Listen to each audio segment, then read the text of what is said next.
What are you going to do with them? You need self-storage. Or maybe you've gotten into a situation where the economy has gotten a little bit of a rough and you've had to downsize. Move into a small shack. Linda's house, my house. You make up stuff. You still have a lot of possessions that you don't want to part with, even though maybe you've had to move into a smaller place for a bit of time. You find out self-storage is an economical way to store those things. That's the way you go with it. Once more, recession-proof stuff. Kids go to college. In the summer, they move out. My Muncie facility is about 2 miles away from Ball State University. I don't know if any of you have heard of it or not. Pretty good-sized college there in the Midwest. They don't want to lug all that stuff home, so they come and rent a unit for the summer. More place to put stuff. Unfortunately, you go through a divorce, the little meager stuff you get compared to what she gets. Come on, guys, I thought you would at least laugh. I knew the women would. Anyway, these are reasons that people will need self-storage. And also, you get to the point of retirement. You don't need that big house that you raise 3 or 4 kids in any longer. It's way too much work to take care of it. You move into a condo. But, oh man, you know, there's this thing that little Johnny had. I don't want to part with it. We don't have room for it now. It goes into self-storage. People think that way. People do things that way. There are more advantages because, you know what, when somebody moves out one, you don't ever have to deal with something like this. Maybe you go in with the broom and do a little sweeping. It takes a couple minutes.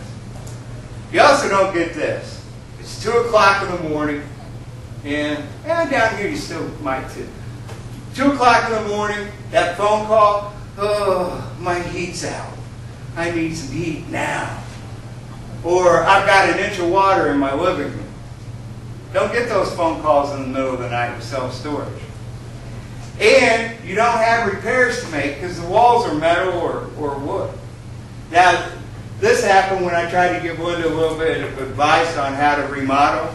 I ducked, and she punched the wall. He makes things up all the time. Also, when you do have something that's not occupied, the loss of rent is not as great as, say, if you're in an apartment complex. Getting $800 a month on that, you got 3 units, aren't rented out, that's $2,400 you're not going to get back. Yeah, that same thing, like maybe your 3 biggest units at your self-storage facility aren't rented out for that month. Maybe you've lost $300. Significant difference. Just another thing to think about. And even with the economy as it is, and I realize there's some reports that it's coming back a little bit. I think we've probably all seen it maybe a little. I'm still not buying into it yet, but I'm hoping. But the banks are still lending money. They just make you jump through about 17 more hoops than what you used to have to do. And when they lend that money, they're doing it for one reason. So they can get more money back. Right? That's what it comes down to. But no matter what you do, I think it's important to remember, at least this is what I think as far as the self-storage is concerned, you own it. People pay you to use that space, and they have a really tough time destroying it, which saves you expenses of having to fix it, not to mention the time that's involved. But you're thinking, okay, well, you know, you said Brownsburg's 100% occupied. So you've made all the money with that you can make, right? You've kind of topped out. No. You can have profit centers, other revenue streams into this kind of business. This right here, renting trucks, fantastic. Absolutely fantastic. You can sell shipping supplies. You can set up an eBay store. There's all kinds of things that you can do if you want to be creative. Put a little bit of work into getting it set up and build that revenue stream into it. And it doesn't take that much to add to it. Some other pretty good bonuses to owning self-storage too, as far as I'm concerned. And most importantly for me, whenever my wife's gone, I'm the boss. Okay? I get to set my own hours. And I'm talking about from that phone call at 2 o'clock in the morning that there's a problem. Hey, I'm setting my own hours. I'm in the office when I want to be there, not because I have to be there. I have my tenants trained to what the hours are. And that's important too. It also gives you a pretty good pathway as an investment to save for your future. And on the occasions that maybe you do have to do something like an auction or something, most states' lien laws, in Texas is some of the best lien laws in the entire country where self-storage is concerned. A lot of other states are trying to get different things passed that are modeled off what Texas is doing. You're able to get people moved out. How long does it take you to get somebody moved out if you evict them? 21 days.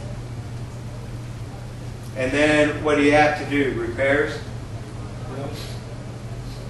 With the lien laws, usually you have them out of there 45 to 60 days, no repairs.